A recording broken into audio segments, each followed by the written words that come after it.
dama tuuti non na ko tegaat waaw il faut nga tegaat ko nga dellu tuuti ci fi muy waxee effet waaw déglu leen xaara balaa nga koy teg xaara tuuti dama la yóbbu grand écran xaara tuuti mooy fi muy waxee FMI delluwaatal foofu c'est très grave ce qu'il vient de dire kon moom nee na damaa bëgg Pastefien yi déglu bu baax li may wax te du samay waxu Patin mii la Patin nee na président ak Amine Lo bu ñu seetaanee li muy bëgg a wax ñoom dañuy dàq FMI waaye yéen Pastefien yi yéeguñu fii di ñu saaga ne soxlawuñu FMI yow bu tayee nga ne bëgg nga FMI bu subaa nga ne bëggoo FMI non kii gis ngeen kii dafa ñoo yàpp quoi moo tax keroog ku ñëwul ca marché ba yéen ñi nekk extérieur nag laay waxal yéen xam naa ne mënu leen ñëw waaye seen famille yi ne fii dañoo waroon a ñëw ca marché ba loolu mooy dëgg parce que kii li muy def du affaire de parti man foofu laa mere waa APR yii mbir mi du xeex suñu biir xeex ñii fi nekk la l'affaire est très grave lii du affaire de politique lii du politique lii ñëw pour yàq réew mi la yow yaa ngi dàq FMI ba ñëpp xam ne yow yaa dàq FMI nga ñëwaat bëgg koo jiin ñeneen tegaatal affaire bi tegaat ko.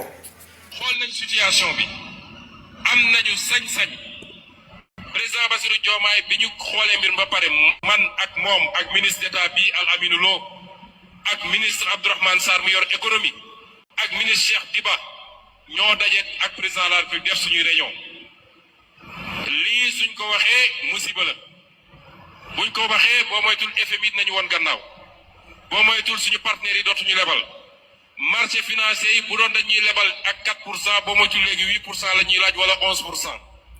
est-ce que war nañ koo wax wala dañ ko war a nëbb débat boobu dañ koo tenir. tegal foofu sa baaraam jarul kon ne tegal foofu sa baaraam nga delluwaat ci nga kale ko foofu nga kon ne après nga tegaatal ñu ko. ba fetkat yi rek.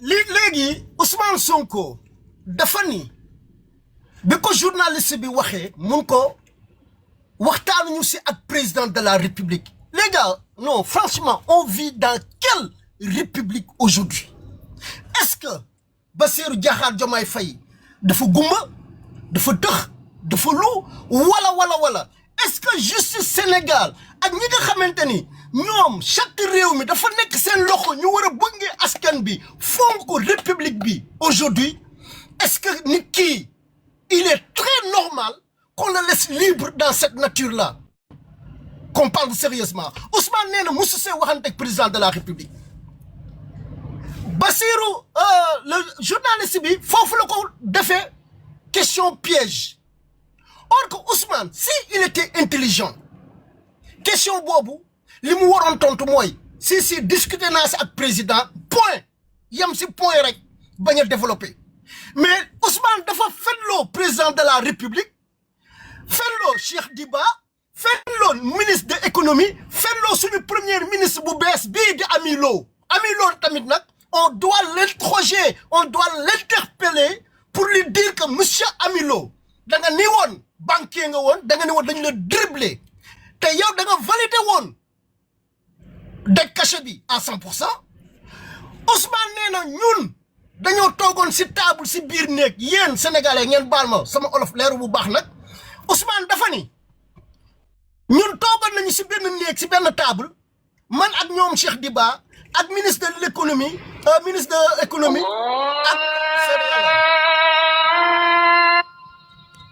man ak Cheikh Diba ak président de la République ak Cheikh Diba ak monsieur Ami Lo suñu premier ministre bu bees bii ñu toogoon réunion suñu biir waxtaane ni det cachet bi am na est-ce que dañ ko war a wax bis buñ ko waxee FMI dinañu woon gannaaw or que Ousmane waxoon na bëggul FMI est-ce que buñ ko waxee bailleurs yi duñu daw est-ce que tey jii buñ ko waxee bu ñu waree jëlaat ay det est-ce que duñ ñu yóbbu si ay taux yoo xamante ni bu ñu lebee dañ naan ñu yéen kat nangam ngeen war a fay effectivement Ousmane ak Bassirou Diakhar Diomaye Faye ak Cheikh Diba ak Ami Lo le premier ministre le nouveau premier ministre du Sénégal dañoo soxla ñun ngeen wax ñu dëgg surtout le premier ministre le nouveau ñu ne dañ ko waxtaane woon est-ce que dañ ko war a wax est-ce que lii buñ ko waxee lan la ñuy jural ëllëg kon ñoom xamoon nañ ni dette cachée buñ ko waxee xam nañ ñu fu ñuy yóbbu te tey jii c'était la vérité que l'ancien premier ministre Amadou Ba il avait dit quand ils ont prononcé cette dette cachée là Amadou Ba nee na ñaar moo mën a am ñaar waxul ñett soit que dañuy def li FMI bëgg wala ñu delloo la ñu FMI joxoon FMI nag du leble FMI moomul xaalis bi mu joxe xaalis bi dafa am ñu koy jox pour mu joxe léegi ñooñu ko joxoon tey jii yéen Sénégalais yi il faut se préparer hein le retour de FMI un jour si FMI il va revenir or que FMI toujours il demande des juste ñu wan ko fan la dette cachée bi nekkoon Babacar ñi bëgg a wax bëri na ñu teg foofu loxo bi ñu dellu si waat après si audio bi parce que ñi bëgg a wax bëri na Nabou maa ngi lay ziar sister. jaajëf Lo Ndam yaa ngi fi Lo Ndam.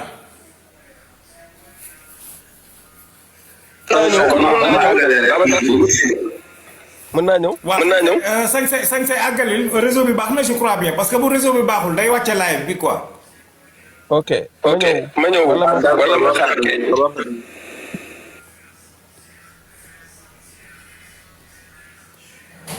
allez-y comment il s'appelle encore Fouta ñëwal Fouta. yo activé.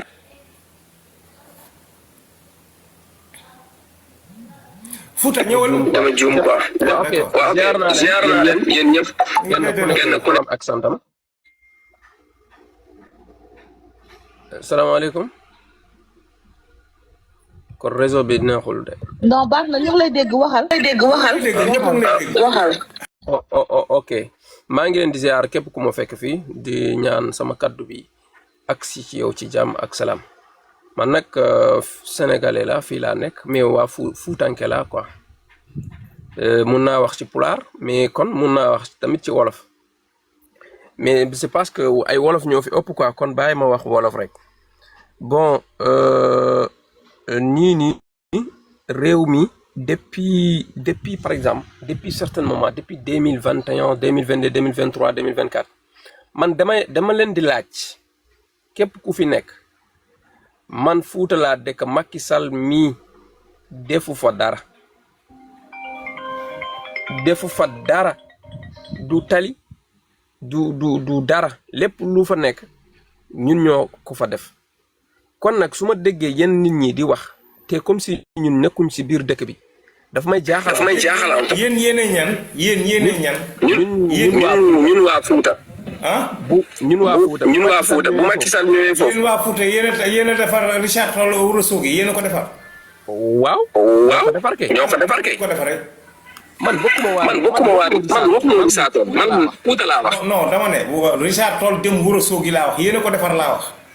yow xanaa déggoo wala. non dama ni man waxuma Richard Toll. yéen Fuuta laa wax. Fuuta loolu ngeen defar ban tali ngeen defar yéen waa Fuuta ban tali ngeen defar. par exemple tali yu nekk village bi laa waxuma route nationale bi. village waxuñu village loolu c'est non defal ndànk boo nee defu fa dara c'est non si par rapport ak Dakar par rapport ak Touba. est-ce que c'est-à-dire xam nga la. moom dafa ñëwoon ko. dama ne bu ñu mënee jóge Dakar da nga may déglu bu ñu mënee jóge Dakar dem Fuuta yàlla sëriñ bi Sall la. sëriñ bi da ngay déglu. bu ngeen doon yóbbu seen mais da nga may déglu sànq ba léegi ñun da nga wax mais da nga may bàyyi ma wax sama xalaat. wala bu ma wax sama xalaat. lu tax yow yaay déglu xam nga lu tax da ngaa génn rek déjà ci suñu discussion ñun on parlait de l'éducation te yàgg nga déglu li ñuy discuter nga ñëw naan def fa dara c'est faux c'est archi faux ñun seen waxu berkele yi lañu. mais da nga may déglu sëriñ ma wax la ba bari. may ma daaneel fa nga commencé lañ la warul bàyyi sax ngay wax parce que nekk doomu aadama moo tax nga taxaw nga naan Macky Sall def fa dara même bu loon lu bon la sax def na ko lu bon la. non defal naa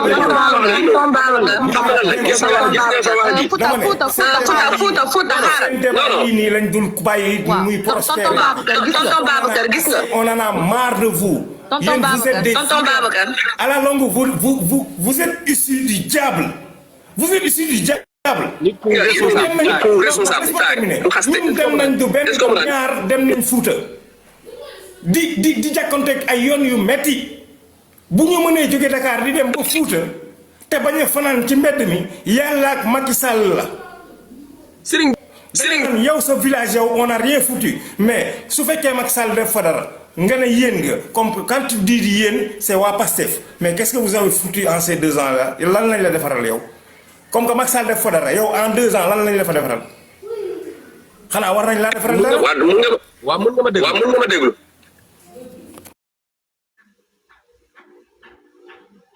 mun nga ma déglu laa wax c'est-à-dire dama bëgg su may wax ak fii da nga koy wàccee day yàq niveau live bi. waaw mais yéen a xam bu la neexee ma wàcc de amul problème mais c'est parce que ñun ñëpp ay sénégalais lañu dañu bëgg réew mi def. mais di jëm yonent bi sallallahu alayhi wa sallam wàccal rek. boo bëggee réew mi dem boo bëggee réew mi dem su fekkee da nga bëgg ci ay laay ay kilifa jàmbur nga ni dañuy fen wala nangam loolu doomu aadama du ko def da ngay respecter sa bopp. Fouta waaw mais may leen ma tuuti nag ma modéré may leen ma modéré s'il vous plaît Fouta on est d'accord que ñoo bokkul dëkk bi mais ay fenn kilifa soi-disant kilifa moo yàq dëkk bi dégg nga baax li ma la wax su fekkee dañoo bokk dëkk bi que vous vouliez le respect yéen fa nga bokk muy fu bon nga bokk fu yées nga bokk muy waa Pastef arrêtez de nous parler de respect.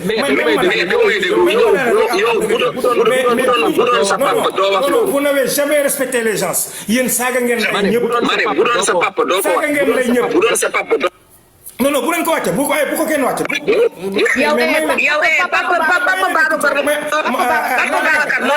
Reine-Mère quand je modère rek su ma nekkee di modérer je sais que vous me respectez beaucoup te bëggu leen ku laal sama bopp karaw gi man maa leen ñaan yéen a ngi fi ku fi indi réewoon enchaîné. Dramé may ma s'il vous plaît Nabou. amul rus amul bañ a rus ku indi réewande delloo leen ko réewande. bu fekkee Fouta xaaral damay régler panel bi sinon je te ferai descendre su fekkoon ne bëgguma la déglu wàcce naa la bu yàgg te wàcce gi day ànd ak ay saaga mais man damay bëgg à chaque fois ak nu nit mënti ñëwee damay tolérer parce que loolu mooy njiit gis nga pour nga nekk njiit yombul moo tax seen waaj yi mënta nekk njiit. parce que lii ma la tollee leer yow nga ñëw naan ma sa baay sa waaj yi buñ ko waxoon yéen ñëpp ngeen saag ko ndey njiit moo yombul c'est pas donné à n'importe qui njiit du dem di dàmpulu ji. yaay déglu par respect yow yaa ñëw par respect yow yaa gars yi su ma tàngee rek yàgg nañ ci beneen dimbali leen ma rek.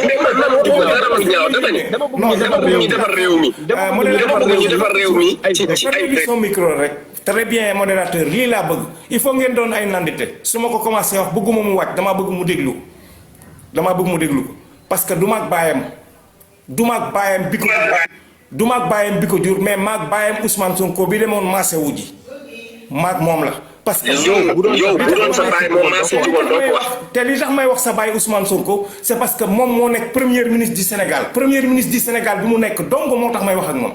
mais su fekkoon ni du premier ministre du Sénégal man du ma wax ak moom chef de parti la am na droit bi mu def lu ko neex c'est son affaire mais tant qu'il gère les destinées de ce pays là dinañ ci wax ak moom Ousmane n'a rien foutu que du mensonge jur ay doom yuy fen di wër ci panel yiy fen quand tu dis que yow mosoo Ousmane Sonko mënoo jox dara soo ko juddu mais boo jaaroon autant nga jógee Richard Toll jëm Fouta xam nga ni Macky Sall def na fa booy waxante dëgg parce que bu fekkee fa nga commencé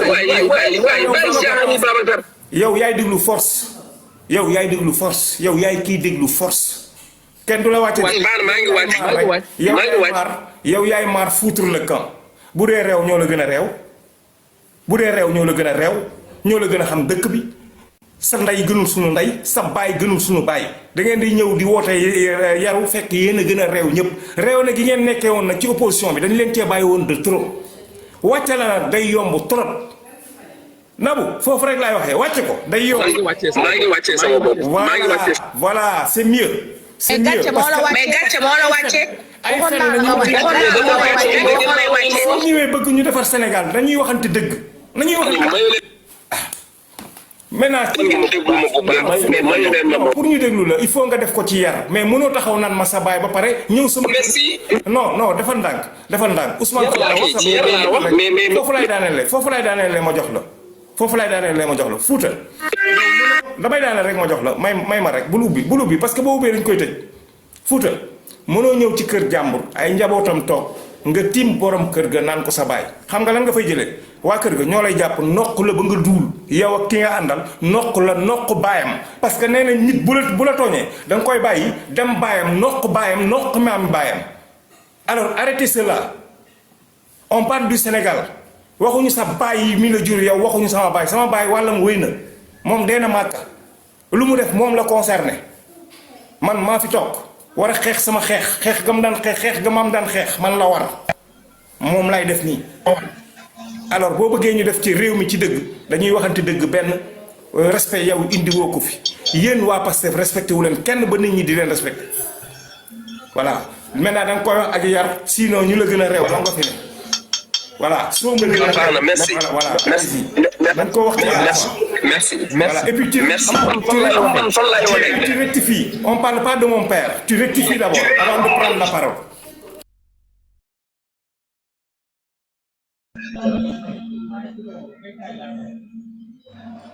dara ma ñëw baax na maa ngi jégalu kii loo tëjal sa micro bi ma àggale li baal ma loo may ko mu daaneel voilà ren mère ci kon nii rek c'est bien Nabou tu es là day divertir gaay rek grand ma ne en fait xam la laa bëggoon wax dama bëggoon wax nii réew mi loo tëjal sa micro bi ma àggale par exemple su fekkoonte ne ceeb bi dafa yokk wala diwlin bi dafa yokk wala par exemple ku doon def ci business ci dëkk bi man ci dëkk bi laa nekk liggéey Macky Sall fii la ma fekk man maa ko fal man maa loué ñaari oto deuxième tour Abdoulaye Wade bi mu waxee nii bi mu gagnewaatee Fouta day annulé premier ay oto yàlla dogal Macky Sall gagne mais alhamdulilah alpulaar la woon def na tuuti mais man sama dëkk dafa fa dara man am naa droit wax ko fii laa kon ko yàlla dogal na dugg naa mun naa ko waxee fii mais du loolu mooy débat bi je suis d'accord te loolu laa doon da nga maa déglu nee naa la sa village d'accord naa sa village mais boo nee Fouta là ça devient grave boo nee Fouta tu généralises loolu problème bi boo généraliser là dama lay arrêter parce que man jaar naa ci yoon bi pour dem Fouta foofu lañ déggoowul ma ak yow moo tax foog ngeen di déggante di ànd ak yar léegi yow fan nga dëkk ci Fouta nga Babacar xaar fan nga dëkk ci Fouta ah Wendinooti ete Kanel Babacar waaw kanal naabe yi mën ngeen ñëw ngeen wax président Macky Sall def kanal waaye yow mii di wax Fouta man xam naa ni yow Fouta man xaaral rek man xam naa ni ku ragal yàlla nga lii ngay wax nii xawma lan moo la koy wax loo mais xam nga yow lii ngay wax ni ak sa diggante ak yàlla xam nga yow lii ngay wax nii amul. Mais madame, elle a le droit. Il a le droit. Il faut laisser le. may ma tontu ci li mu wax Macky Sall deful dara Fouta may leen ma rek. non yow xam moom dafa ñëwoon foofu mu ni par exemple.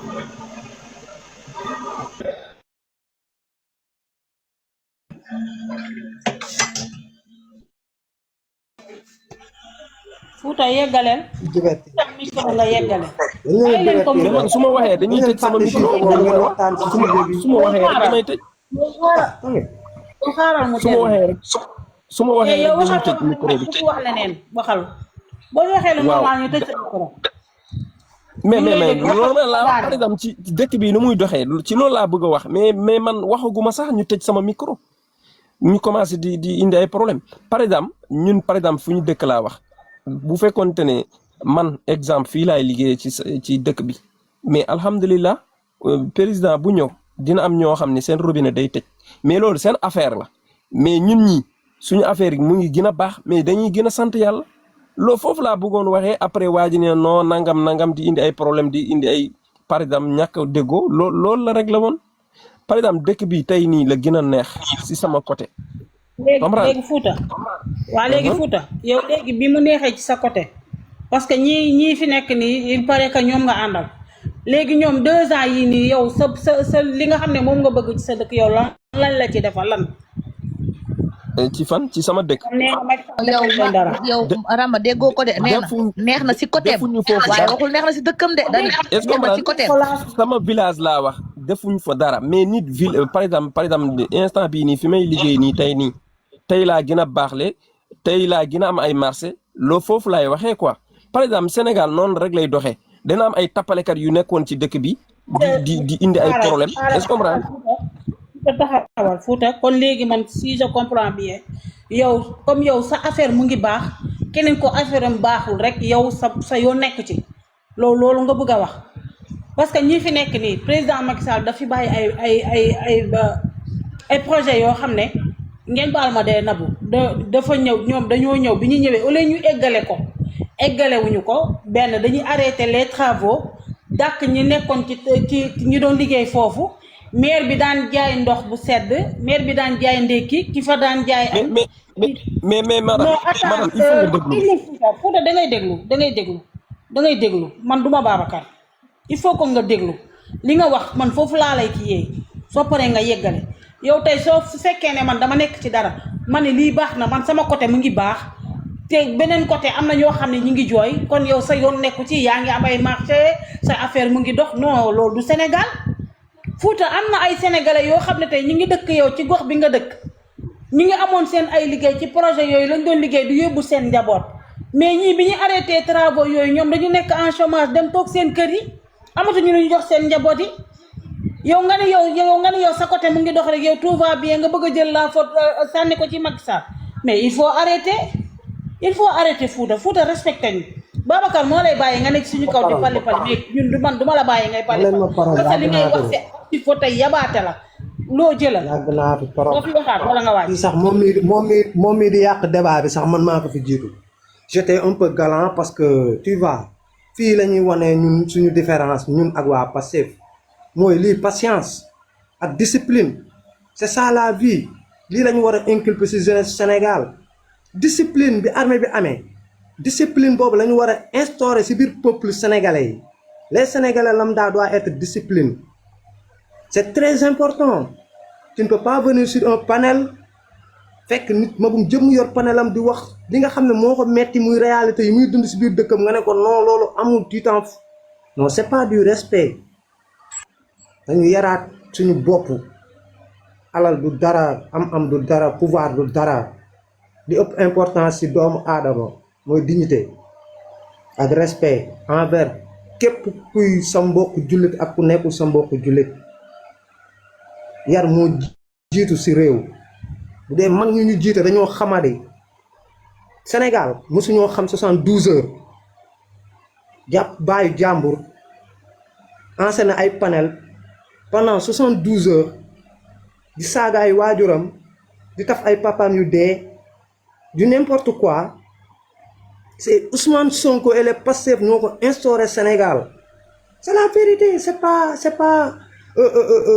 bon à entendre mais c'est la vérité pour naa fekk xam na ne li may wax dëgg la jàpp bàyyi jàmbur teg ko fii di ko yàq lu mel ni Kétémé matin midi soir ay njabootam di gis di tudd ay ayibam di def di n'importe quoi kenn indiwu ko Sénégal ku dul le Pastef et Ousmane Sonko il faut ñu delloo si waat suñu xel yi ñu nekkee ci panel yi nii yii doxalul réew il faut ñuy wax ak nit ñi li nga xam ne c'est conscient nit ñi mën koo dégg ku nekk mën see jaamu yàlla sa biir doo wéetee sax nga xam ne kii li muy wax nii wax dëgg yàlla mooy dëgg quoi franchement naa si essayer tàggat sama njaboot mais du n'importe quoi Macky Sall moo ñaanal boppam Macky Sall kenn ñaanalu ko li mu nekkee jikkoom la nit koo xam ne dafa am lu mu doon doxee dafa am lu mu gëmoon li diine santaane li nga xam ne moom la diine santaane yonent bi alayhi salaatu wasalaam santaane ko muy fonk sa mbokk jullit si la dox ba am li mu am ni yëpp ak yërmande voilà lii moo may Macky Sall li mu am keneen ku ko bëgg noonu ngay def doone Macky Sall te waxoo yaru doone wax Macky Sall te waxoo yërmande doone Macky Sall te waxoo nangoo liggéey mais yii la l'islam santaane fonk kilifa diina fonk mag fonk xale ana plan Sésame benn mag dootul faye di faju loolu doon génn si famille bi ndax suñu maam bi nekk si kër gi amoon ay rhumatisme ak ay quelque chose comme ça ñu ne ko non tu ne dois plus payer maintenant xaalis boobu day duggaat si biir kër gi dina dimbali njaboot gi ñu mën a jàng mais xale yi jàngi du dee ñun cas social la kër gi dara amu fa ñëpp dañuy xëy di dawi ji mais xale boobu pour jàngam réussir c'est difficile mais kooku gouvernement bi li ñu ko mën a jàppalee mooy bourse familiale yi maam booy bi di am yaay booy bi du amul lu mu jox xale yi ndékki maam booy bi lebal ko mais loolu lii moo indi woon réew mi jàng bi stable réew mi nekk si stabilité c'est parce que Macky Sall dafa amoon yërmande si biir askanam xamoon na ni porte yu sew-sewaan yi du ma ko xeeb parce que mooy dimbali famille yi nga xam ne amuñu dara seen loxo jotul seen ginnaaw lii la ñii ba ñu ñëwee lii la ñu dindi mënoo jiite réew war a yërëm askan bi privilège yi askan wi amoon nga ñëw dindi ko si ñoom wëlbati ko tegaat ay taxes ay di n'importe quoi ay 1% ay di n'importe quoi nga tegaat ko si kaw askan ngeen ne kooku moo war a dimbali Sénégal pour Sénégal développé njëriñ na fa fekk loxol boroom njëriñ na sa fekk loxol boroom sénégalais ñun lu ñuy jëriñ ñun les sénégalais lambda ñun ñoo siy taxaw man ñoo siy taxaw ñoo si war a taxaw parce que il est temps les cas sociaux vivent le cauchemar même mënuñu avancer seen jàng mënut a baax seen mënatuñoo liggéey ji mënatuñoo am dara amatuñu dara si réew mi lu dul lu ñu foraatu joxaat ko ñi nekk ñi jiite réew mi ñu koy séddoo à la complicité de Diomaye du ñii ñooy defar Sénégal revenons sur terre ñu leen wax l'essentiel te bàyyi divergence bii ñu nekkee ñii di expliquer yii y a pas d'importance du tout franchement je suis désolé man nii laa ko étudier ça fait 1h30 de temps maa ngi toog di déglu lii laa gis ci sama réew lii moo ñu tënk mooy ñàkk discipline ñàkk jël suñuy responsabilité xam ne du ay borom alal yee war a mën a gouverner peuple sénégalais ñooy gouverner Diomaye nag laay daanalee Diomaye comme ni ma ko daan wax rek laa koy wax le principal responsable c'est Diomaye c'est lui qui a prêté serment devant 18 millions de Sénégalais Diomaye tu es le père de la nation mais tu n'es pas la père de la constitution tu es le gardien de la constitution sénégalaise mais t'es pas le père constitution Sénégal mooy sa baay moo jiitu sa baay jiitu say baayaati baay moo la yilif yilif nag mënoo jël ay ndigal ci ginnaawam boobu ba tey yaa ngi nekk ñoo ngi la jox réew mi nga prêter serment di seetaan Ousmane Sonko pëtëxal Sénégal dugal ñu ci embrouille bii ni ñu nekkee tey sonal sénégalais yi fàttal leen lépp lu sénégalais yi doon am ci faveur mu nangu ko teg leen ay coono nga toog yow di ko seetaan Diomaye te pourtant tu vis tranquille toi et toute ta famille ainsi que Ousmane Sonko avait 1,770 milliards de fonds politiques pendant 2 ans tout years mu ko yor ko di ko dundee moom njabootam ak ay xaritam ak ay kii yoon tey li ñuy wax dëkk bi dafa pëtëx dëkk bi dafa lii ñun walaa kaane ñoo pëtëx mais ñoom pëtëxuñu ñoom il vit très bien te Diomaye toi tu auras des comptes à rendre au peuple sénégalais c'est sûr parce que tu es un lâche qui a trahi le peuple dang ñu war da nga bàyyi Ousmane Sonko di def lu ko neex matin midi soir nga def pataaral toog fi nga toog di dundee ñàkk alal baadoola yi mais tu vas payer des pots cassés te lii du leen res mukk du leen res sénégalais yi nag des na 2 ans le reste à venir vous allez mieux comprendre wax ju bëri soxlaatu ko de sénégalais yëpp dañ teg seen bët ci Pastef li ñu nekkee ci réew mi loolu moom ala kulli àllan di ngeen ci teg seen bët voilà li ci am mooy nañu ërtal Diomaye xamal ko ne tôt ou tard il aura des comptes à rendre au peuple sénégalais kenn dénk ko ngunu xar mbaaru xar kenn dénk ko ay ngunu ginaar poulailler ay nit lañ ko dénk 18 millions de sénégalais la ñu dénk Diomaye teg ko ci ay conditions yu tranquille yu stable mu jàpp di toroxal doomu jàmbur yi nii ñu jot Sénégal ñu fi seen loxo jotul seen ginnaaw ñoo ëpp fuuf ñi seen loxo jot seen ginnaaw nga jàpp ñi seen loxo jotu seen ginnaaw di toroxal matin midi soir yàlla nañu yàlla àtteeg yow foofu laa koy yemale ba ci kanam. Dramé ñëwal Dramé. Oui, bon, je pense que Babacar n'est pas là. Man, damay wax d'abord, yow yaa nekk di administrer donc le groupe. Je pense que yaay assisté Babacar. Waaw. Man, ce que je ne peux pas cautionner. Les injures si plateforme baaxul. Babacar dafa nekk benn grand boo xamante ni moi je le suis ça fait presque bientôt ñu am 2 ans je le suis et fu mu wax rek bu ma ko gisee rek j'aime pas trop TikTok mais quand je le vois en ligne damay connecté wu déglu ko maintenant booy manager un groupe il y a une façon de le faire aussi les injures on l'accepte pas mais xam nga gaayan bu nekkoon fii il a insulté Babacar man loolu daf ma métti trop j'ai voulu même intervenir mais yow tu avais intervenu et tu et tout mais le gars qui vient de quitter tout de suite il a insulté le président de la République de le traiter d'un lâche. Man, je me suis opposé par rapport à certaines choses de Macky Sall defoon na ko fi moi du côté judiciaire mais j'étais toujours avec lui du côté développement du pays parce qu'il était là pour travailler et même si aujourd'hui ñun dañ ko jox raison par rapport à ces arrestations dont nous on disait que c'est des arrestations irrégulières mais tey bu ñu nekkee dans ces mêmes phases là il faut pas qu'on accepte dans des plateformes les gens insultent le président de la République parce que loolu bu ñu ko defee et que toi administrateur waxoo dara day mel da nga koy cautionner et loolu bu ñu ko gisee day dem à un certain moment on verra Babacar étant comme qui fait des conférences partisanes alors que du loolu moo fi am Babacar dès le début il montrait des vidéos des réalités des Sénégalais yoo xamante ni ils sont dans des conditions difficiles et je pense que tey ku fi nekk quand quelqu'un monte dans la plateforme il dit il est de Pastef. La question est très simple de répondre. Babacar dafa ne les 2 années passées là, qu'est-ce qu'ils ont fait pour les Sénégalais? Lol dafa yomb. C'est une question. Boo xamante ne c'est facile à répondre. Su fekkente ni tu as des réponses. Ku amul réponse comment c'est ça ngeen wàcce ko. Mais moi je ne suis pas d'avis. Ngeen def des traitements partisans. Là je le dis parce que quelqu'un insulte un président de la République, yow waxoo si dara. Vous pouvez même lui dire retire le mot.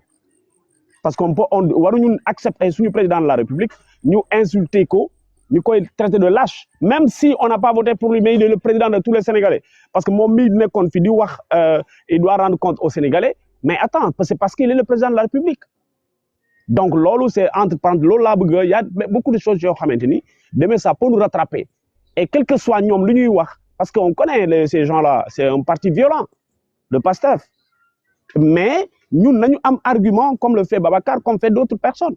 Mais quand quelqu'un te pousse à insulter, il faut insulter et aller au-delà de lui, là, c'est pas bien. Entre parenthèses, maintenant, Babacar, il y a quelque chose qui est là. Je pense que nous, aujourd'hui, on a compris un peu l'esprit. Les gens ont commencé à comprendre ce que le Pastef fait. Et nous, pour que les Sénégalais comprennent un peu la politique de Pastef, nous avons un chemin, c'est la parole et de convaincre les gens à travers des faits. Mais si nous avons ay saga rek, ça ne règle absolument rien ici. Parce que 2 ans à la primature, 0 résultat, il est parti avec des milliards de Sénégalais. Et il veut nous amener encore dans l'opposition pour brûler ce pays. Même Boudoul Ousmane Sonko, quelqu'un qui veut faire ça, les Sénégalais ne vont pas accepter. Aujourd'hui, en Afrique, actuellement, les gens sont en train de mener des politiques de développement. Côte d'Ivoire, les gens parlent de 3e mandat de Ouattara. Mais Ouattara avait commencé des ponts, c'est extraordinaire. Des réalisations à Yamoussoukro, à Abidjan et dans toutes les villes de la Côte d'Ivoire, au niveau comment dire ça encore, des villages les plus reculés. Ivoire, amener quelqu'un avant qu'il va se ressaisir, reprendre ce projet. Est-ce que nous avons le temps? Nous, on préfère achever le projet. Les gens ont parlé et puis voilà. Et il y a eu des contestations et une violation là ay am fit ñoo ñu gëna am fit fouf mais ils ont compris ñu négocier ben cadeau et le gars il est élu et il est en train d'achever ses projets. C'est l'erreur que le Sénégal avait fait en 2024. Moi je n'étais pas avec Macky Sall mais c'est l'erreur qu'on a fait contre Macky Sall. Il est parti et aujourd'hui on a des problèmes mais est-ce que bu problème amé on doit laisser comme ça? Non, on doit chercher des solutions. Et solution yoyu ce n'est plus le gars, on l'a chassé de la primature. Il n'est plus à l'exécutif. Maintenant, nous avons le président de la République et son premier ministre parce qu'ils ont 3 ans. Et ces 3 ans-là, c'est pour les Sénégalais. Mais si nous avons top 6 saga, ainsi de suite, non. Parce que dans leur démarche, c'est quoi? Depuis qu'il y a une rupture entre nous et le président, chaque fois, nous avons pour nous gagner un peu la communication.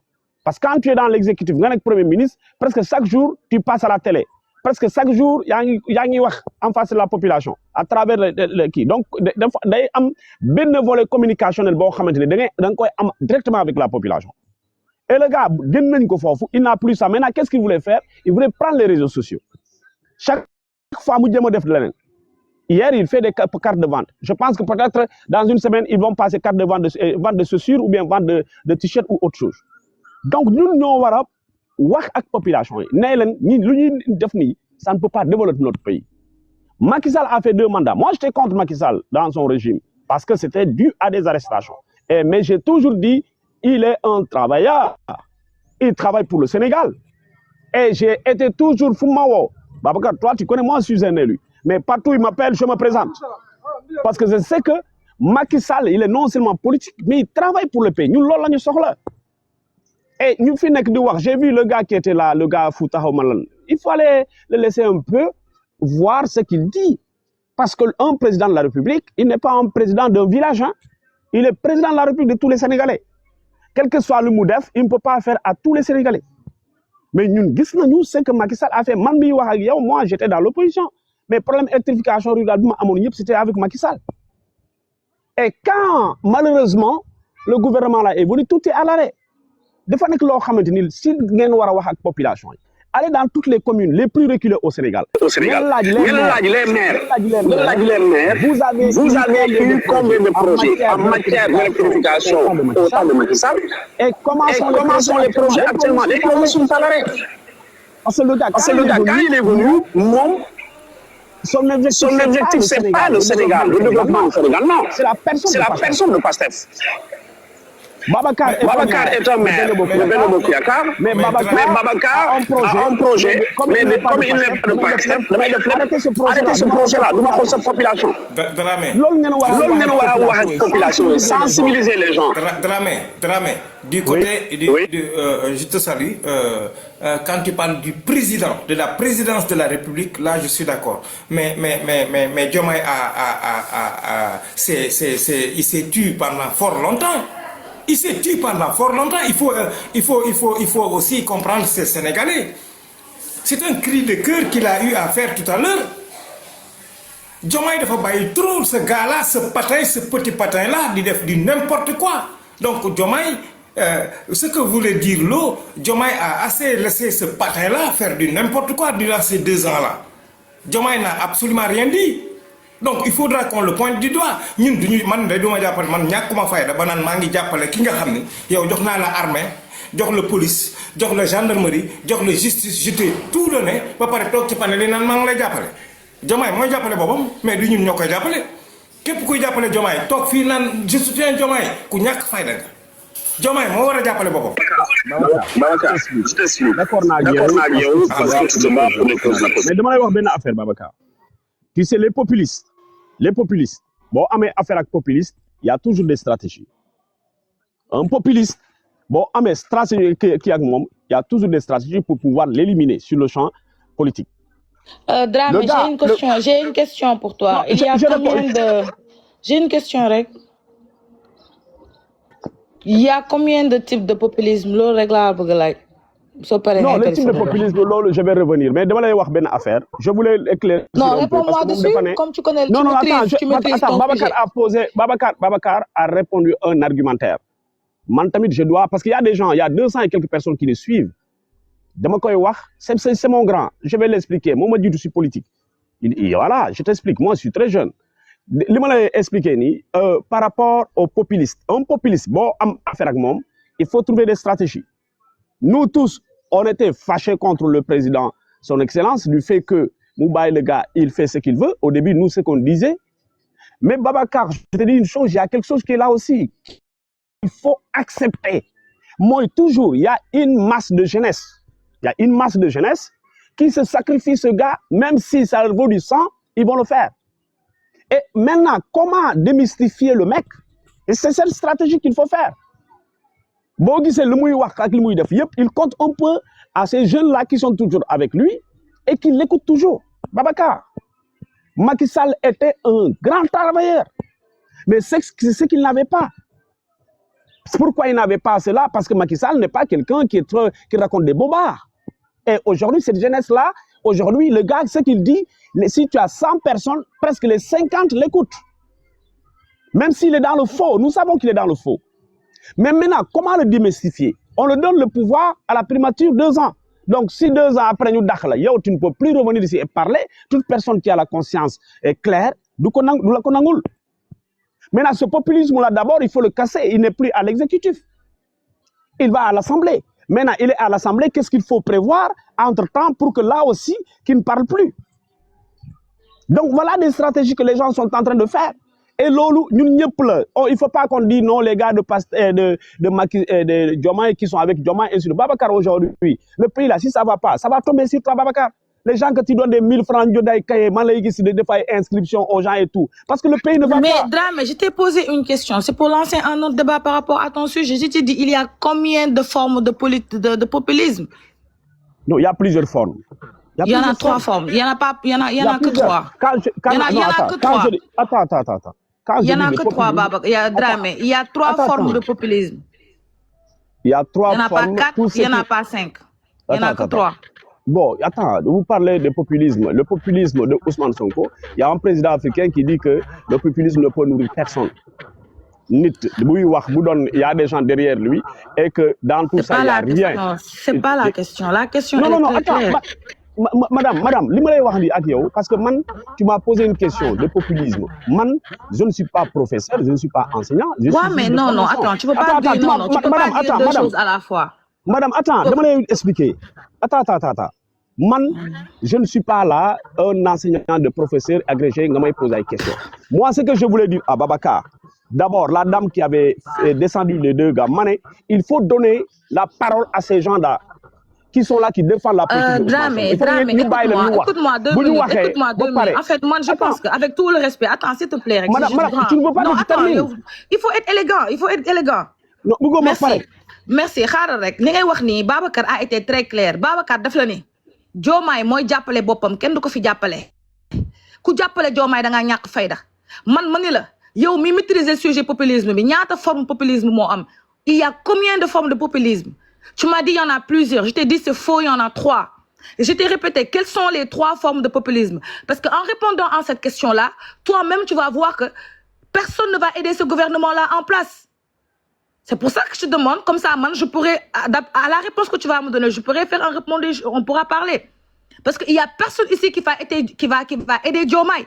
Il n'y a personne ici qui va aider qui que ce soit ici. On est tous dans la merde. Nous, tout ce qu'on fait, c'est montrer aux Sénégalais, démystifier aux Sénégalais la vérité et le mensonge. C'est ce qu'on est en train de faire. Mais nous allons jamais donner de la force à Diomaye. Sachant que, dès le départ, tout a été très clair. Diomaye moy Sonko moy Diomaye. Ça a été très clair. Ok? Et on avance. Il n'y a aucune action que Diomaye a fait pour contrer Ousmane Sonko. Il n'a jamais contracté Ousmane Sonko. Il a toujours été à côté de Ousmane Sonko. Moi, je dis que il faut savoir faire la part des choses entre les actes et la parole. Tout le monde peut raconter tout et n'importe quoi. Mais les actions parlent toujours plus fort que les paroles. Mais qui a limogé Ousmane Sonko? Mais il l'a limogé, pourquoi? Non, mais attends, madame, quand on est dans une affaire... Hein? Attends, madame. Il a limogé Ousmane Sonko pour renforcer Ousmane Sonko. Il a renforcé Ousmane Sonko dans ses fonctions. Non. Et cela vous rappelle ça, c'est ton interprétation. Un président qui dit publiquement, je veux un premier ministre fort. Je veux un ministre fort. Je veux un premier ministre fort. Je veux un premier ministre super fort. C'est ce que le président Diomaye Faye nous a sorti. Il nous a encore sorti que je souhaite céder la place à, j'espère, mon ami Ousmane Sonko. Est-ce que ça, ce sont les paroles d'un président? Est-ce qu'un président peut tenir ces genres de paroles-là publiquement? Non, il ne peut pas. Non, il ne peut pas. Toute la Attends, liberté qu'a attends. aujourd'hui Ousmane Sonko, c'est grâce à Diomaye. Diomaye, moom war a jeexal mbir mi. Parce qu'il a la plénitude de toutes ses fonctions. Il est le président, le chef suprême des armées. C'est le père de la nation et le dernier mot lui revient. Mais xam nga yow madame xam nga li ngay wax ni Arrêtez de manipuler les gens. Monsieur, ayez un peu de respect pour vous. Madame, ayez un peu de respect pour vous. Vous pensez que monter sur les panels, parler français, personne ne va vous répondre. Vous pensez que vous êtes le seul qui parle français ici, monsieur? Monsieur, respectez-vous et respectons-nous. Madame, Ne me attends, je demandez pas, il n'y t'explique. a pas de madame ici. Il n'y a pas de madame ici. Respectez-vous et respectons-nous. Les pastefiens n'ont absolument rien à faire dans ce panel-là. Madame, je ne suis pas de Pastef. Attends. Respectez-vous. Il n'y a pas d'attente. Vous ne parlez pas mieux que français que quiconque. Respectez-vous, monsieur. Un peu de dignité. Un peu de dignité. Un peu de dignité. Attends, Vous êtes là madame. depuis tout à l'heure, on vous écoute, vous roulez des airs. Qu'est-ce que vous avez raconté même de bon ici? Babacar. Nabo, calme-toi. Dra n'est pas de Pastef. Il a émis. Babacar. Non, Babacar, attends, je viens. Babacar, je ne suis pas de Pastef. Le panel, ça fait presque 3 mois. J'ai pas monté parce que amna luma si nek. Mais toi, tu sais, à partir de ce panel, si la wa Pastef, arrêtez-moi, tu avais contacté tes relations pour nous bailler. La dame, peut-être c'est ma première fois à participer à ce panel B. Il faut lui dire qu'elle n'a qu'à respecter les gens. Ce pays-là nous appartient tous. Moi, je n'ai jamais défendu la politique de Ousmane Sonko. Yaw Yang Fi, tu le sais très bien. Maintenant, si elle s'en prend à moi, vraiment, je suis désolé. Je ne veux pas ça. Je respecte trop les femmes. Même dans mes collectivités, moi, je respecte trop les femmes. Mais li ma lay wax ni yow li ngay wax ni quand Macky Sall a fait l'amnistie ils ont ramené le parti Pastef. Moi je faisais des gens qui ont fait des postes et frustrés etc. J'ai dit que Pastef ne doit plus revenir dans ce pays là. Ça je te l'ai dit pour nga xam ko tay ñu xeex ko juridiquement. Maintenant boy ñëw s'en prendre à moi. Ça il faut l'arrêter. Babacar il faut nga wax ak moom. Faire maintenant pour chasser ce Pastef là, parce que quand on est dispersé, Babacar, non, je vais te laisser. Babacar, tu viens d'arriver. Je t'explique. Parce que la femme à ma personne, elle m'a parlé de dignité, elle m'a parlé beaucoup de choses. N'est que moi, je respecte les gens. Même si elle m'insulte ici, de moi si tante. Mais je voulais le faire. Aujourd'hui, quand on dit qu'on soutient la politique. Parce que le président, quand il est élu, il est élu il y a des gens qui ont voté pour lui. Ceux qui n'ont pas voté pour lui, il est le président de tous les Sénégalais. Et nous savons tous que pendant ces 2 années, il y avait un homme qui bloque notre pays. Nous nous sommes battus pour qu'il ne soit pas là. Certains étaient en prison pour l'oro, à travers leurs arguments. Les gens nous invitent juridiquement par rapport à des questions de droit. Après, nous disons le mais n'empêche, nous continuons à se battre pour cela. Maintenant, quand c'est exécutif, quel doit être le rôle de Sénégalais? Parce que les 3 ans de Bassirou Diomaye Faye, qu'on l'accepte ou pas, il est le président pour les 3 années qui viennent. Maintenant, est-ce qu'on doit le laisser seul dans ce combat-là? Au moment où tout le Pastef se tourne contre lui. Nous qui sommes des Sénégalais, nous qui travaillons pour l'État, nous qui travaillons pour nos populations, on doit renforcer le président juste pour ses mandats en tant que chef d'État. Pour que les 3 années, au moins qu'il y ait des réalisations dans la politique politicienne. Parce que tous les jours, c'est des injures dans les réseaux sociaux, c'est les gens qui seront là à s'insulter dans les qui, et il n'y aura aucun résultat. Alors que nous, on doit s'ajouter au président au moins les 3 années qui suivent, qu'il y ait au moins des réalisations. Des gens sont dans les villages les plus reculés au Sénégal, ils n'ont même pas accès à l'eau. Ils sont malades, ils ne savent même pas là où aller. Mais lolo, c'est le président de la République qui doit régler cela. Mais les gens, tous les Sénégalais ont dit non, parce qu'il était avec Ousmane Sonko, on le laisse. Mais ça n'existe nulle part. Et pour dire que non, personne ne défend le président. Mais ça man, j'ai défendu Macky Sall, je n'étais pas de même parti avec lui. Je l'ai défendu dans des plateformes. Je l'ai défendu juridiquement par rapport à ce qu'il est en train de faire pour la Casamance. Moi, je faisais partie des gens, on s'est battu pour Macky Sall ici. Quand ils disent, ils se disent des cadres du Sénégal, ils ne sont pas des cadres. Nous, on était derrière Macky Sall. Mais ce que je voulais vous faire comprendre, aujourd'hui, si nous non, parce que Diomaye Faye dafa baye Ousmane Sonko di def li ko neex ainsi de suite, tout le monde le laisse. Là aussi c'est pas bien parce que lolu buñ ko défé, le problème va retourner encore contre nous. Yow mi di wax ak ñun, aujourd'hui tu as des frères, des sœurs qui sont dans les villages les plus reculés. Mais actuellement ils ont beaucoup de problèmes. Les projets sont bloqués par ce gars-là. Et il est parti, on doit accompagner le président. Babacar Mi, il veut être quelqu'un à Thiès. Les gens ont vu ce qu'il est en train de faire à Thiès. Comment on va les booster au moins les prochaines élections locales? Vous avez une responsabilité par rapport à ce non, nous encore ces collectivités-là encore à ces gens de Pastef. Parce que vous nous finissez non, on refuse sans autant sensibiliser nos populations. Les élections qui viendront, ils vont prendre ces collectivités-là et ça sera pire pour le pays. Je ne suis pas là pour défendre qui que ce soit et tu ne me connais pas. Moi, je ne suis pas de Pastef. Je te dis pour la dernière fois. C'est bon, c'est bon maintenant. C'est bon, Dra. Voilà, c'est bon. Mina, y'a une fille? Oui, magnifique.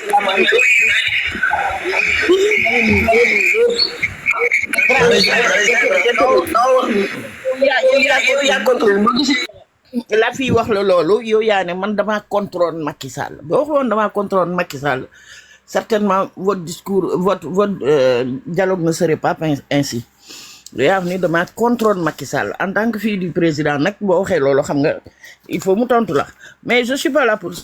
Je suis là à cause du gars qui était monté tout à l'heure Fouta xaw ma lan man je suis du Fouta xam village am moom le village de Wendu Nodi. J'aurais aimé qu'il soit encore là. C'est un petit village bi nga xam ne mi ngi nekk diggante Tétingel dégg nga Ndendori et Sinthiou Bamambé. Dans ce village là Macky man xam naa le village avant Macky et je connais le village après Macky.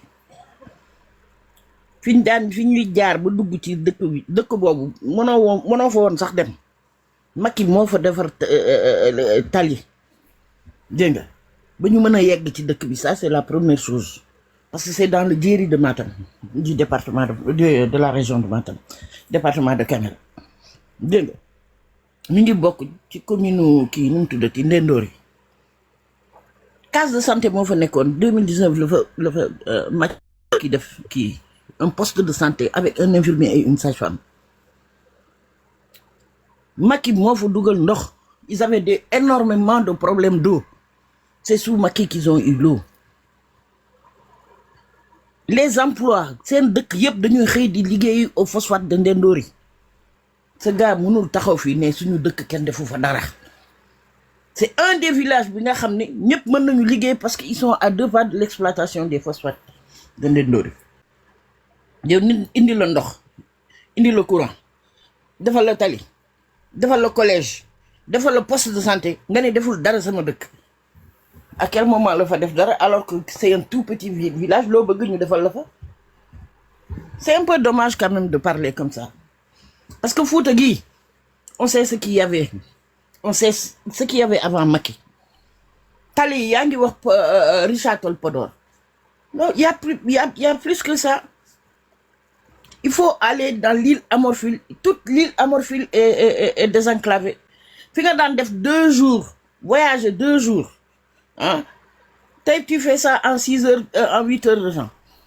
Jógee Dakar boo jógee waan Dakar dem certains villages là dans l'île Amorphile tu faisais 2 jours. Tey 6 à 7 heures maximum 8 heures de temps dans le transport en commun. Bu dee sa oto nga yor 6 heures de temps nga yegg. Je te jure Mina du ma la dagg de maa ngi jégalu ci dagg bi lii ma koy wax c'est quelque chose que j'ai vécu. Néew lañ doon yóbbu la dernière fois néew lañ doon yóbbu dafa gaañu bu rapide parce que filu courant moo ko maas ñu war ko yóbbu au fin fond du Fouta. Jour boobu bi ñu génnee Richard Toll ba jënd dolli essence dañoo génne Richard Toll rek ci il fallait que ñu taxaw parce que ci biir Fouta lañ doon dem après les radiers là dans les montagnes du Fouta lañ ko waroon denc mais ak la route caoutchouteuse là mënuñu woon dem il a fallu ñu garer ci benn côté bi ambulance bi garé pour mën a xaar man maa continuer ba Ourossogui pour xaar leen parce que je pouvais pas il était trop proche de nous mënuma woon toog di xool le cercueil là tu vois c'était trop lourd route cowateuse moo tax ñu droité pour oto yi bañ a mën a yàqu ñu mën a xaar ba bët set pour ñu ram dem alors cette ñaar fii di wax li xam nga il faut être de mauvaise foi boo bonee rek bon nga quoi wallahi tali boobu ba Ourossogui noonu defar nañ ko ba Bakel defar nañ ko ba Kédougou defar nañ ko dégg nga waxuma la loolu au niveau du Fouta dorsale électrique bi nga xam ni dafa déparé Diatar Saldé dorsale électrique bi nga xam ni dafa traversé le Ferlo ah 2 dorsales nga xam ni benn bi Ndioum Linguère beneen bi Boké Dialoubé jëm Ndiayène Peulh yooyu yëpp c'est des projets de Macky Sall am na yuñ ci arrêté am na yu pare l'eau aujourd'hui mais avant c'était des forages dans le Djeri un forage tous les 50 kilomètres 50 kilomètres ngay def door a am forage les petits forages ñoo nekk 25 kilomètres boo amee jur da ngay jël da ngay dem wëri forage c'est 50 kilomètres da ngay rang pour nandal sa jur les petits forages les familles pour ñu am de l'eau pour leur ménage saret lañ doon jël teg ci chambre à air ou tracteur lañ ciy teg dem wuti ndox moomu da teg ko une semaine di ci naan da ngay xool ay walax njaan yëpp nga ci fekk ça c'est fini ay robinet fu ne partout avec le projet Aïcha foo dem da ngay ubbi robinet ndox génn qu'on ne parle pas de ça dans le Fouta les pistes de production dans le Fouta dañ doon bay ba pare yóbbu traversé jaay seen culture yi en Mauritanie ceeb toujours dañ ko doon jaayee Mauritanie soble bi noonu yëpp mais aujourd'hui les pistes de production mën nga jël camion génne sa production jaay ko ci biir Sénégal alors qu'on pouvait pas le faire Macky Sall bi mu ñëwee première chose bi mu def il a effacé la dette des agriculteurs du Fouta effacé seen dette parce que kenn mënatul woon bay mu effacé seen dette ñoom ñëpp subventionné intrants yi subventionné engrais subventionné yëpp dégg nga la SAED di def un travail remarquable sur toute la vallée li ko dalee Ndar ba Bakel di encadrer les agriculteurs dégg nga di leen jàppale ci lépp jusqu'à la commercialisation. Je crois que c'était dans le programme de la PRACAS là si plan Sénégal émergent bi je crois programme PRACAS moo doon soutenir agriculteurs yi. Ouais, non, je parle dans un cadre général. Il y a beaucoup de programmes. Mais je parle de l'IMOUDEF dans le département de Podor. La SAED, c'est une structure, la Société d'aménagement des eaux du Delta, c'est une structure qui a toujours été là. Mais elle a été renforcée par le président Macky Sall. Les grandes cuvettes sont aménagées. Faut dem ñu ngi kii juste avant qu'est-ce qu'il y avait du ay kii des nu mu tuddati des étrangers lañ doon indi di def agro business dëkk yi di ci xeex y a eu des morts Macky moo supprimé loolu ne leen état da ngeen di bàyyil seen bopp y a partout foo dem ci Fouta tey dégg nga boo bëggee bay da ngay bay mu defal ñu aussi la centrale de Bokol. C'est des milliers d'hectares de solaire énergie solaire la fa def moo tax ba ligne haute tension bi ci Fouta kenn courant manqué wul fenn ñun ñi nañ bàyyi li ñuy wax nañ bàyyi les bourses familiales ci Fouta la CMI ci Fouta dëkk gën a ndaw boo xëyee jël sa carte CMI 3500 ngay fay par an nga ci faju 80% gratuit état di la ko fay loolu Macky Sall moo ko fi def dégg nga les bourses familiales yi ñu doon fayee ko Macky Sall moo ko fi def dans tous les villages tous les villages dégg nga di am na ñi nga xam ne ñu ngi fayu kii mais quelqu'un bu taxawee ne man sama village defuñu fa dara na fekk ton village là il est sur la lune et qu'on peut pas le connaître mais on connaît les villages du Fouta parce qu'on vit au Fouta. Voilà, je vous remercie. Oui, juste un truc par rapport à Diomaye Diomaye qui est président de la République, comment soutenir Diomaye? Mais Diomaye, comment le soutenir? Diomaye qui nous dit qu'il est à soutenir? Diomaye n'est pas à soutenir. Diomaye, c'est un président de la République. On lui a tout donné. Aujourd'hui, qu'est-ce qu'il fait? Mungi diapole Sonko. Sonko fait rentrer l'article 29 et l'article 30. Yobouko assemblée pour mener candidat. Il laisse passer. Donc, Momoko diapole. Bu Sonko guéné dem togi assemblée, Momoko ti diapole. Parce que moi, je ne peux pas me lever un jour, je vais à l'assemblée, je me dis, je suis président de l'assemblée, que mon président mon Nango. Hein? Alors qu'il n'est plus député. Pourquoi il n'est plus député? Parce qu'il était ministre avant d'être député. S'il était député avant d'être ministre, vous ne nommez ministre, vous fonctionnez ministre, de la poste de député. Mais là, il était déjà ministre. Technique il commencé depuis les élections. Tête de liste passée. Pourquoi? Parce que tout simplement, il n'était pas éligible.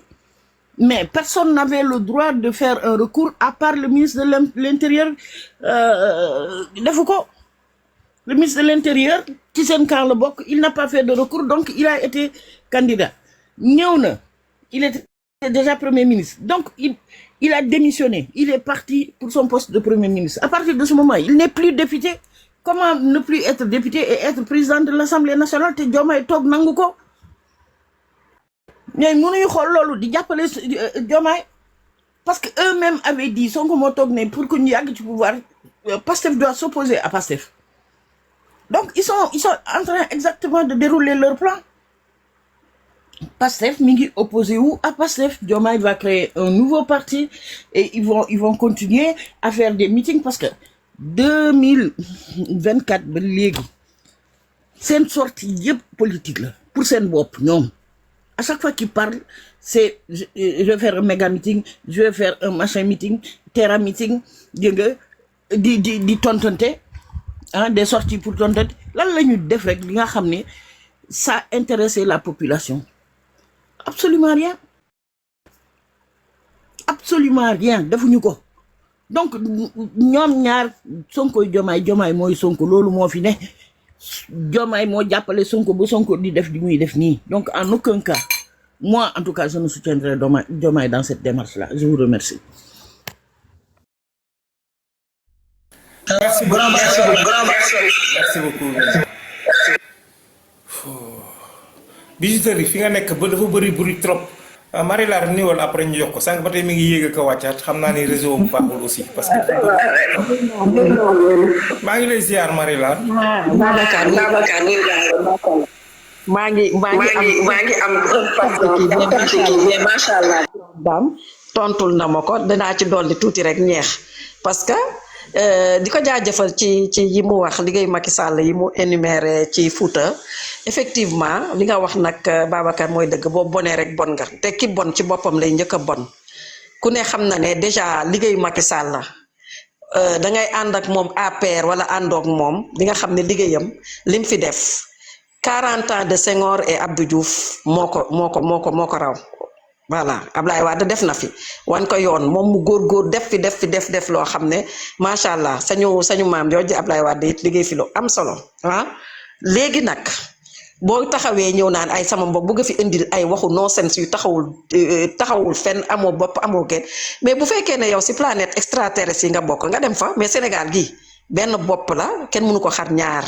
C'est un peuple, un but, une fois. Macky Sall fu ne dafa def lam fa wara def ak au qui du moment la fa def li nga xamné mom tembe parce que dafa am yi nga xamné ci dundu ci enjeu ci mom nonu lay démé mais partisan ak fi la ki ak fi lay def fi lay xagn lolu esprit bobu ku ko nek rek nek nga ko mais mom nekku ci won té ñaanuñu yalla ben politique nek ko parce que lolu ku ko fi def tamit même bo doon liggéey bay ki sax nañ la fi jëlé parce que do yak sañu cohésion sociale di wax ni ki Dramé li yëngal ma sistala moy que da ngay wax ki wax nako ben instant nga né Macky Sall ben instant élu nga ben même su fekké né do Pastef aussi ñun il n'en est pas question parce que fiñu tollu ni mënuñu jox déjà ñun dara lérul dara assuré wuñu depuis 2 ans gisuñu 2 jours yi dalaa gis sax muy wax xawma lanu territorial waaye intérieur bi nag ak leneen ñi ngi xaar ak sañuy kii nu mu tuddati sañuy carte d'identité yu ñu war a defar yëpp dafa bari te teguñu benn jalon pour jëm si léegi moom nan lañ koy jàppale moom moo ñu war a jàppale parce que ñun dañoo xiif dañoo sonn dañoo tay sañuy entreprise ngi daanu sañuy société ñiy liggéey ñi ngi kii moom pendant ces 2 ans yooyu mu wàcc benn nit fal ko jox ko tous les pouvoirs un premier ministre super fort muy bonde di joxoñ nit ñi di tëb di dal di bank loxo kii kon bilan bi moom bu yàqoo wala mu yàqal ko te ñi ngi do ñëw ba pare booy bi yéeg dañ koy def exprès c'est des missionnaires lâches dañu fekkoon nañu si kii boo xam ne macha allah parce que ñi ngi teg audio fi mu naan waa dañuy bañ sax kii waay yow turba daa di ñoo yëg ko parce que dette cachée xaw ma nag ëlbati dañuy bañ FMI yëg ko FMI merci moo FMI sax tellement que dañuy wax FMI ba bëgg naa wax RFI FMI donc ñëw wax fi indi fi loolu yëpp mu jommal ñu et puis daf ñuy wan nit ki kan la ñun loolu la ñuy nekk di déchiffrer di démontrer parce que nag dañoo dóor sénégalais yi langage kii laay ñëw dañu dóor sénégalais dañu arnaquer sénégalais yi léegi nag bëgg nañu xam situer les responsables pourquoi cette arnaque lan moo xew pendant 2 ans Sénégal di gën di jaaba jàlloo dem na benn moment boo xam ne gis nañ président bu fippu parce que nag il sera compteur il est compteur et il sera compteur léegi si li muy effacer selon li muy effacer ak taxawaayam ak nu muy affirmer woo positif du côté des Sénégalais si lañ koy mën a setal si yenn yi loolu rek jàppale lay doon mais ñun sañu énergie sincèrement saa bu ñu xëyee nag ñi ngi déchiffrer ñi ngi seet nu ñuy summee waa ji nuñ koy wanee ci kanamu nit ñi kii ñu xam mooy kan transparence carrément parce qu'il est kamikaze de beaucoup de peaux et ces peaux là yi mu sol c'est tellement nombreux ba nga xam ne saa bu ñu xëyee ñun soxlawu sax ñu koy kii mais yàlla moom ci boppam moo koy teggil boppam bu ko defee ñun dañ koy déchiffrer parce que nit ñi ku nekk ak niveau bi ngay comprendre ñun ci loolu la ñuy taxaw ci loolu la ñuy dox mais quand à jàppale ko na jàppale d'abord sénégalais yi ba pare ñu doog koo jàppale mais fi mu ne nii sañu bopp lañ tal foofu laa yem di gàttal jaajëf. dëgg neexul de mais dañuy revenir sax ci débat bi rek débat bi mooy moyenne de 4 bi nga xam ni def nañ ko fële ci primaire bi nga dem ba am moyenne de 4 ñu lay jàllaloo à la classe supérieure loolu lu garaaw la loo xam ne ñu ngi koy bàyyi muy prospérer te loolu du yoon xeex bi nag ñi ma ciy njëkk a woo mooy les enseignants loolu grève illimité war na cee mën a am enseignants yi ñu xam ne ñii bëgg nañoo jàngale ndax élève bi ngay jàngal muy dem ba nga seet ko ci direction man dama defe ni balaa kenn di ci am sac balaa kenn di ci kontaan mooy ki nga xam ne moo ko daan jàngal kookoo ciy njëkk a kontaan jàngal xale ba nga koy séen ci direction mu nekk une très grande personnalité au niveau du Sénégal loolu sac gi muy ki koy njëkk a am sac mooy l'enseignant donc waxtaan naa ci ak ay quelques enseignants vraiment affaire bi metti na leen ma ne leen nag bu leen mettee da ngeen cee war a def grève te bàyyi parce que yéen seen grève yu bëri grève bu xaalis la rek augmentation de salaire donc lii nii li nga xam ne mooy yàq seen liggéey ngeen bañ a mel ni les journalistes parce que journaliste amatu fi ay taasukat doo nga fi ne ak ay teesantekat journaliste moom existé tout Sénégal voilà existé tout Sénégal ñi nga xam ne nag ñoo ci des qu'il m'excuse parce que dañoo seetaan ñoom tamit ci lañ bokk waaw amul exception nag ñoom ñëpp laa wax journalisme ci boppam moo fi amatul teesante xuloo sos kàcc rek a fi am voilà donc loolu la comme que yéen ñi baax yéen a seetaan ba ñuy bon ñi jël seen place kooku ça n'engage que vous léegi nag man je généralise dama ne journaliste amul ci réew mi beneen bi mooy waa Sandiara yi nga xam ne y a énormément d'usines yu nga xam ni wax dëgg yàlla lu bon rek la ñuy sànni ci mbedd mi askan wi di ko noyyi ba mu jëloon fa soulèvement ci week-end bii ñu génn voilà ci semaine bii ñu génn nii voilà ba benn enseignant dugg ci parce que enseignant bi nee na en plein cours en plein examen élèves yi dañoo génn parce que tout simplement une odeur nauséabonde moo duggoon ci biir classe bi ba ñu arrêté cours bi pour que xale yi mën a noyyi donc ay déchets toxiques yoo xam ne dañ koy sànni foofu waa Sandiara génn doon ko xeex ba ñu convoqué je crois que ça sera demain lañ convoqué enseignant bi parce que dafa def benn vidéo di dénoncer loolu waa Sandiara aussi génn ba ay lacrymogène tàkk fa mais man je les soutiens waaw je soutiens toute la population de Sandiara parce que dem nañ ba ne kuy accoucher sax dañ ci gis problème voilà ñoom ñëpp a feebar ndax déchets toxiques yooyu nga xam ne ñu ngi koy sànni foofu voilà am na benn bu nekk fii Diamniadio nee nañ ma genre kii magie yooyu lay defar mais boo fa rombee pas ci autoroute bi mais sur la ci route nationale bi boo ñëwee ba Diamniadio am na usine bu fa nekk à droite mais boo fa rombee doo nooyi romb rek yow nga romb di dem rek doo nooyi donc usines yooyu dañu nekk di casse aussi voilà débat la aussi débat la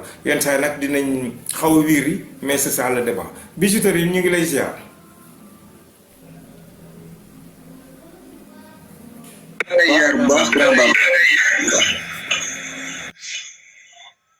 di la jox sa wàccuwaay di wax ne gëj nañ laa dégg vraiment gëj nañ la dégg trop.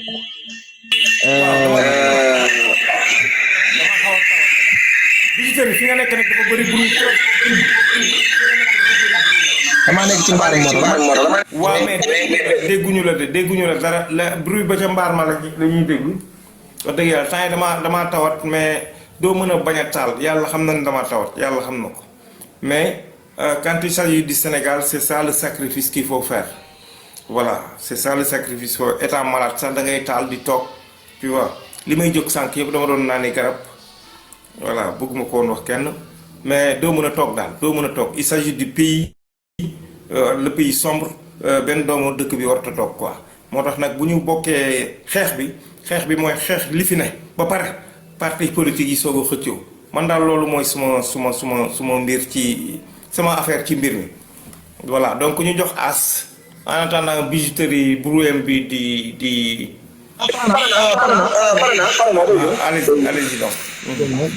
maa ngi lay ziar grand Babacar macha allah xam naa ne maa ngi lay masaw di la xool bu baax fan yi Dakar moom bu ñëwee dañuy jàpp yu bare yi nga xam ne da lay tënk moo tax waaye kon ba léegi yegg si nañ fa ñu lay jaare di rafetlu nag léegi bi waa ji duggee da ngaa dawal sama yaram sax vraiment te nga jàngale fa lu am solo président Babacar waxuñu ko nag pour yow ñun kii mooy bi nitu Pastef bi duggee saaga la waajur nga ne ko parce que loolu tamit dañ koy fàtte parfois nga reprocher dara nit nga nekk ci condition yooyu nga def la même chose xam nga yow am nga pouvoiru waa ji nga wàcce ko sans problème coow du jeex waxtu jib bal du tàkk loolu parce que pouvoir la yaa ngi pouvoir léegi dama ne nit dañ koy natt ci pouvoir bi mu yor lan la ci utiliser léegi yow li ngay jàngale foofu mooy man de am naa pouvoir waaye utiliser wu ma ko parce que waaye su ma neexoon du waxaat benn mot dama koy wàcce rek ko bloqué ko wax ci jeex loolu mooy pouvoir mooy yow boo amoon pouvoir effacé ko dem doo ko effacé di nga ko dégg parce que suñu borom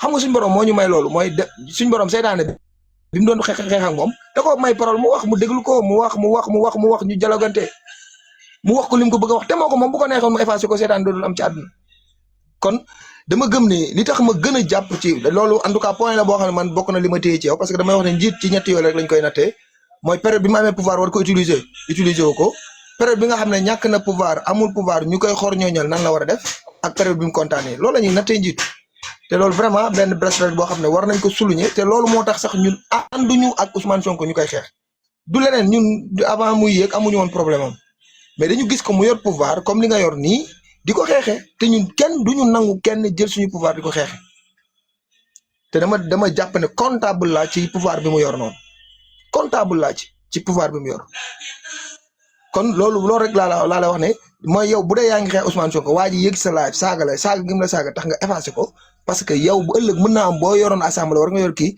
képp ku def nag sudul noonu da ngay dal ci kawam léegi lii wane na nag démocratie mooy dundal lépp kon loolu rek lañ ciy wax léegi nag ñun ñëpp ci loolu la ñu war a xeex mooy li ngay wax man en tout cas xeex bi loolu rek laa ci jublu du faral kii du xeex kii du jàppale kii liñ ci jublu mooy Sénégal nekk bu équilibre ñëpp am droit moo xam PDS moo xam APR moo xam ku mën a doon devoir bi nga am ba du yoon sartu yoon bi jox la pour nga def li nga bëgg a def ñu bàyyi la nga def li nga bëgg a def kenn bu mu faagal bu kenn xas kenn bu kenn nangam kenn bon pour ñëw rek ci xam naa si sa ñaari thème ñu tënk ci pour ñu bañ a loolu benn kii la woon rek buñ doon kii ñu jàpp ne mën nañ ci jàngale ñun ñëpp ñaari thème yi benn bi jàngale la njàngum Sénégal la ñun duñu dugg ci ñu dañoo bokk ci ñi gëm ne njàngum Sénégal problème mu Sénégal la njàngum Sénégal mooy problème mu Sénégal bokk na ci problème mu Sénégal yi gën a mag te fekk réglé wuñ ko problème bi du réglé wu parce que dañuy jël lu mel ni Maroc barki dem bi ñu fa demee ñoom Maroc dañoo jël seen njàng bi ñu amee indépendance bi ñu numtuwee dañoo jël seen njàng dëppale ko ak seen culture maanaam nga xam ne xale bi dañ koy tabal à bas âge li réew mi bëgg mbatit yi ñu bëgg kan la war a respecté nan la war a def li nga même buur bi ni mu koy jàppee sax dañ ko koy jàngal ci l'école bi xool lii majorité ci réew mi mooy ñun à 95% ay jullit la mais loolu ñu xooloon li nga xam ne mooy éducation religieuse bi nga xam ne moom mooy tabax doomu aadama mu nekk nit ku jub nit ku baax nit ku tegu ci yoon nit ku bëgg diineem bëgg waajuram ñu dugal ko ci njàng mais déedéet dañoo bàyyi njàng mi bàyyi ko mu nekk kii organisation internationale yi chaque jour ñu dugal seeni affaire seeni orientation yi bëgg depuis bi njàngum Sénégal commencé ba léegi moo tax ñu am résultat yi ñuy am ci suñu élèves yi mooy sa doom nga jël jàngal ko investir ci moom dugal ko def ko nangam ba mu nekk mag après yow doo mën a composer ak moom parce que dalay bett parce que tabax nañ ci boppam li ñuy tabax ci boppam du xam-xam maanaam tabaxuñ suñu njàng ñaar rek la man pour man dañ lay tabax xam-xam pour nga mën a xam-xam xàmmee sa bopp xàmmee fi nga jëm am expérience am xam li nga jëflante nit ñi beneen bi wala ñu tabax la pour nga xam loo mën a jëriñoo pour dund loolu mooy est-ce que métier yi duñ ko dugal ci l'école yi fan yi ñu ngi koy wax mais boobu ba léegi réaliser wuñ ko fexe ba xale bi balaa yegg benn niveau bi mu mokkal benn métier mën a liggéey mën a am boppam mais déedéet man fi mu ne nii damay ut emploi ku ma woo su ma la laajee dama naan la est-ce que am nga bac nga ne am naa bac lan nga mën nga ne ma dara ah def naa benn formation comptabilité def naa benn formation dul xamuñu dara te def na 15 ans ci njàng mi boo paree bu subaa boo ne ko kaay ñu liggéey même comptable nga de géral ma sama comptable wala nga géral xamu ko mënu ko léegi loolu man dans le cadre général laay wax lu ñu war a joyanti la lu ñu war a yokk doole la te dañ doon xaar ci ñii ne woon système la ñuy xeex en tout cas bañ ñëwee du commencé woon nañ ne woon dañuy jël suñu xaw ma lan pour dugal ko ci l'école bi def premier am na ñaari ñu commencé woon wax mais au finish talatuñ ko su ne kii mi ngi daw wuti 2029 kii mi ngi daw wuti 2029 chaque jour pas bu ñu teg ci 2029 lañ jëm pendant ce temps réew mi ngi am problème bi ngay wax ni mooy njàng mi niveau baa ngi gën a wàcc sunu élèves bu njëkk man sama genre nga xam ne doo nga daara lañ bu ñu fréquenté ak élève da nga koy naw donc maanaam yow da ngay bëgg nekk élève parce que da nga koy gis mu set da nga koy fi gis mu correct bu ñuy bëree moom du bëree day correct nekk nit ku tegu ci yoon mais léegi da ngay gis maanaam da ngay gis nag naan est-ce que doo nga daara est-ce que ku yalwaan na wala leneen mooy dagg boppam mooy dem ci làmb ji mooy nangam après mooy doon élève mooy def dabala élève daawul wat yooyu yëpp éducation la woon mooy nit ki li sëñ Tuubaa waxoon ci ñaar bi mu joxee sëñ Fallou ak sëñ Modou Moustapha mooy bu njàng jaral ma ko ba mu ne nër nga jàngal ma ko ba mu ne aar bu lenn di manqué na doon njàng mi parce que nit buñ ko yarul munul jëriñ boppam bay jëriñ keneen léegi nag loolu lu laaj man damay jéggi sax que ne dañu war a tëggaat njàngum Sénégal fexe ba valeurs yi Sénégal am nga xam ne lii dañ ko jëlee suñu aada suñu mbatit nga xam ne ba ñuy nekk ceddo sax dañoo am yu baax ñu dugal ko ci leneen li diine indi ko leneen li mu au niveau international indi ko leneen li métier yi nekk ci Sénégal ñu dugal ko ci jàpp naa ne loolu laay wax ci njàng mi bu dee entreprise internationale yi nga xam ne parfois dañuy ñëw loolu damay wax ne gis nga réew bu amul organisation maanaam réew bu ñu ko talut bu secteur yi doxul secteur yi war a def seen liggéey bu ñu deful seen liggéey mooy créer problème yi fan yii yaa ngi dégg ñuy wax benn couche bi ak xawma lan yu amoon problème fan yi la passé genre yooyu la maanaam est-ce que Babacar ñu ngi posé question doomu Sénégal yi ni feebar yi ñuy am seen yaram ni ñu gaaw a dee maanaam yow xoolal at yi maanaam nit ñi li ñuy dee ci Sénégal dee gu gaaw gi xale bu ndaw boo xam ne day dee wala muy am doom di dee wala nga gis ñu am feebar jalis yi feebar yu ñàkk fayda yi nga xam ne bu xasee ba dugg sa yaram yow perte nga mooy parce que réew mi amul contrôle boo xam ne li ñuy lekk li ñuy naan environnement bi contrôle bi ñu war a def ba nit ñi mën a dund gu dal amul chaque jour ñu ngi wax ci politique sëriñ bi te loolu moom metti suñu genre gi mooy pendant ce temps barki dem benn sëriñ damaa toog mu ne ma sëriñu daara la mu ne ma mais man tabaski màggal gi nawet bi passé ñun ñëpp gis nañ siburu bi li mu ravagé nawet bi passé siburu bi li mu ravagé ma ne ko mais pourtant ñu bari defuñu jàngat boobu mooy at mi passé siburu bi li mu méttee benn non seulement dafa métti mais li mu yóbbu ci ay nit xaw ma ba xam ANSD def na constat bi mais ñun ñëpp sentir nañ avant Macky Sall bi mu fi nekkee wala après Macky Sall su sibiru daan jot daanaan sax fay waykat yi joxe moustiquaire mais déggoo ko bii passé déggoo ko man bu njëkk bi ma avant may xam lii njëriñ dama naan nit ñi dañuy sonal nit ñi rek parce que sibiru nanga mais après yow da ngay xam ne ok kon am na njëriñ parce que am na ñoo xam ne amuñu conscience dem di jëndi moustiquaire te moustiquaire bokk na li prévention sibiru léegi bu ñu la fekk see may la ko loolu yow da ngay jàpp ne état yow la koy boppam la koy defal mais yow la koy defal mais état loolu lay jëriñ ci réew état jëriñul ay wax ay orientation ay discours ay mitin ay nangam déedéet état dafa am lu ñu mënalul suñ bopp ñun ñëpp ñu am ñu ko dénk yoral leen seen jabar yoral leen seen i doom yoral leen seen kër ne leen yéen kat li nga xam ne ñun mënuñ koo taxaw suñ bopp man damaa bëgg su ma xëyee dem sama place liggéey su may dem sama place damaa bëgg li nga xam ne man mënu ma ko sama bopp yow lijjantil ma ko nga ne ma d'accord soo jëndee tàngal dinaa ci dagg nangam soo jëndee ceeb dinaa ci dagg nangam loolu may dagg laa lay lijjantilee nangam léegi état boobu dafa ñukk loolu di lijjanti ay détails ma kay avenir am loolu mooy malheuru réew mi loolu nag bu njëkk sax ñoom Macky Sall président Macky Sall ak président Abdoulaye duñu leen mën a waxal ñoom amoon nañ kersa sax ci yenn yi vraiment président Macky Sall maa ngi fàttaliku bi ñuy wax 3e mandat dana bu ko fi kenn waxati mais ñii amuñu kersa gi Ousmane Sonko mooy benn nit boo xam ne depuis bi ma ko xamee ba léegi saa yu xëyee activé mi ngi créé ban événement pour wàllu politique pour visibilité pour nan lay def ba gën a nekk en buzz pour nangam amul benn orientation xalaat wala xam-xam buñ ne lii teg na ko développement la wala teg na ko orientation wala teg na ko ci santé la jëm déedéet léegi kooku ñu ne dañ ko bëgg a dénk réew mi fekk 9 ans yi ci gam ne dañu war a xeex ci loolu moo tax li Babacar wax ma ànd ko barki dem dama ne ku ñu jox benn institution benn nga koy xeexee di ci xeex Sénégal est-ce que kooku wóor na nga jël institution Sénégal yi jox ko kon Sénégalais ñoo war a bàyyi xel seen bopp parce que benn lañ ko jox absolument xam nga bi mu taxawee fii naan waa TFM danaa leen xeex ba ngeen xam ne xeex naa leen yow li nga leen di xeexee sa ndey da koo moom yow sa baay da koo moom ña ngay xeexal da nga leen cëppale loolu c'est grave c'est que day wax ay conneries yoo xam ne personne duñ ko wax dara quoi mais c'est des conneries ça yow ñu jox la état du Sénégal sa ndey moomu ko sa baay moomu ko ba say maam di ko fi wàcc yow nga taxaw tiim waa TFM naan leen dinaa leen xeex ba ngeen xam ne xeex yow lan ban arme nga leen di xeex sa ndey moo la ko jox wala sa baay mais ñoom da nga leen cëppale ñoom ñi ngay xeex da nga leen cëppale yow nga ne moom ngay xeex li nga bokk ak ñëpp moom ngay jël ti xeex ak ñi ngi ko bokkal dafa mel ni bàyyi wàcc fi kër yow taxaw ba taxaw naan ma dinaa la xeex ba nga xam ne bokkoo ci kër gi mais da ngay kàcc te Babacar li gën a métti mooy man damay wax ne moom léeg-léeg dama koy ñeewantal xam nga tax dama koy yërëm parce que damay gis ne moom màggut gis nga développement personnel day avancé doomu aadama bu nekk da ngay avancé par rapport ak sa posture bi ngay taxaw man discours yi muy am nii wala discours bii muy am en 2024 2019 amu woon problème bi parce que nekkul woon tiimul woon dara xamul woon dara jiitewul woon dara benn opposant la bu doon ut nguur ak nu mu ko wutee baax na loolu du problème mais su fekkee nga tiim mbir mi man mi nga xam ne sax 2011 am na discours yoo xam ne 2011 ñeme woon naa ko wax fi mu ne ñeme ma ko wax te jiitewu ma dara mais nga continuer même méthode bi mooy yow màggoo sëriñ bi mooy yow li nga traversé yëpp li nga tiim yëpp ci information orientation bi nga am responsabilité bi nga am ci réew mi li ñu la jox yëpp amul dara lu mu dolli ci sa responsabilité ci sa responsabilité parole léegi loolu li ñuy natt mooy nit ki est-ce que moom parce que man wax dëgg yàlla bettu ma nag man moom vraiment bokk naa ci ñi nga xam ne yàlla suturaal na ma toog ak moom bi ma toog ak moom yàlla seede na ni bi ma génnee benn nit laa gis ma ne ko yaakaar gi de dam na ci kaw kii waaye de la ñuy yaakaar ci moom nekkul ci moom wallahi lazim barke Serigne Touba ki ma koy wax mi ngi Mbàkke ma nga fa ba barki démb rek la ma waxaat mu ne man de yow yaa ma njëkk